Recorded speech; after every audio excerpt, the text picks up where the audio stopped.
सटाणा येथील शासकीय आश्रमशाळेतील मुलींच्या वसतिगृहावर 3 महिन्यापूर्वीच बांधण्यात आलेले पत्र्याचे शेड 6 मे 2025 रोजी झालेल्या अवकाळी पावसात उडून थेट शेजारच्या वावरात जाऊन कोसळले. सुदैवाने या दुर्घटनेत कोणतीही जीवितहानी झाली नाही.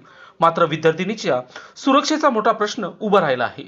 मुलींच्या वसतिगृहाबाहेर अलीकडेच शेड बसवण्यात आले होते, परंतु बांधकामाचा दर्जा अत्यंत निकृष्ट असल्याचे या घटनेतून स्पष्ट झाले आहे.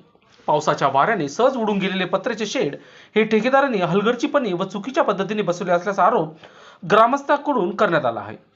या प्रकारामुळे पालकवर्ग व गावकऱ्यांमध्ये तीव्र संताप व्यक्त करण्यात येत आहे. विद्यार्थिनीच्या सुरक्षेसोबतच सरकारी निधीचा अपव्यय देखील झाला असल्याचे संबंधित ठेकेदारावर कठोर कारवाई करण्याची मागणी सराड गावातील ग्रामस्थ व पालकांकडून करण्यात येत आहे.